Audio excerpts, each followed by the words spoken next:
Hi, I'm Pastor Mark Robinson at Community Church, and I want to talk about evangelism. Now, I want to recognize up front that can be a pretty scary word for a lot of us. First of all, it's a longer word, and some of us might even wonder, what does that mean? So I just want to clear that up, and it simply means to bring the good news. To some of us, we hear the word evangelism, and we think, oh no, I'm going to have to talk to people. This is going to be awkward. This is going to be uncomfortable. For many Christians, we feel like evangelism, or sharing the good news about who Jesus is and what he has done to save us from our sin, is something that we know we should be doing, but also feels impossible for us to do. This year at Community Youth, we're going to be taking a closer look at the process of evangelism and learning how to become more effective and natural about sharing our faith so that it doesn't have to be so intimidating. To help with that, we thought it would be helpful to record some short, practical videos that break things down into bite-sized pieces so that we can focus on one thing at a time as we grow in this together. And the great thing about videos is that you can watch them over and over again, and you can even share them with other people who might benefit.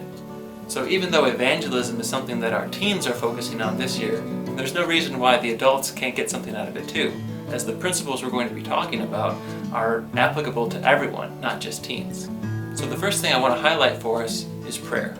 Scripture talks a lot about it, and even our first core value at Community Youth is begin with prayer. And the big reason for that is that when we begin with prayer, we're telling God, I need your help, and we're exercising our dependence on Him rather than trying to do things on our own power. If you've ever tried to tell someone the good news of Jesus Christ on your own power, you are probably very frustrated. Now, if we're going to learn how to get better at this, we're going to want to learn to do it God's way. So for our first video, I just want to draw out 3 points from one of the greatest evangelists ever, the Apostle Paul. So the first point then is pray for people. If we look at Paul's words in 1 Timothy 2:1, he says this: "First of all, then, I urge that petitions, prayers, intercessions, and thanksgivings be made for everyone." So a very practical takeaway from this verse is to start a prayer list. Start with just 1, 2, or 3 people and pray for them regularly. Pray that God would start to open their heart to receive His Word. And if we believe that God can do anything, then we believe that God can change that person's heart. And He is the only one with that power. So let's go to Him. And so prayer is a great way to shift the focus from yourself and your fear and your feelings of awkwardness and to put them on other people and to start thinking about their situation and their need to hear that message of hope that God has given to us to share with them. Our second point is pray for opportunity. In Colossians 4, the Apostle Paul tells us this: "Devote yourselves to prayer. Stay alert in thanksgiving. At the same time, pray also for us, that God may open a door for us for the Word, to speak the mystery of Christ, for which I am in chains, so that I may make it known as I should." And so God is in control of everything. He can give you an opportunity to tell someone about Jesus. So ask Him to do it and see what happens. When we are regularly praying for these opportunities, it's amazing to see what starts to happen and how we start to recognize those opportunities when they come up. And then finally, the third thing is pray for boldness.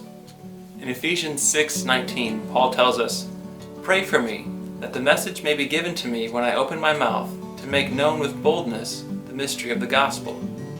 The same God who has the power to change other people's hearts, the same God who has the ability to orchestrate circumstances to open a door for you to share the gospel with somebody else, is the exact same God who also has the ability to give us the right words at the right time and to give us the courage and the boldness to open our mouth and seize that opportunity that He's created for that person to hear about the love of Jesus. So that's all we're going to focus on for now. Begin with prayer. Pray for a few specific people that God would begin to prepare and shape their hearts. Pray that God will give you opportunities to share the good news with them. And pray that God will give you courage and boldness to speak the truth in love to these people when those opportunities arise. You might still feel very anxious about talking to people, and that's fine. let's just start by talking to God about these feelings that we have, and talk to God about the things that we've talked about already today. If you say that you believe in the God of the Bible, and if you believe that Jesus is the only hope for humanity, then I want to encourage you to start developing this kind of a prayer habit and see what God begins to do.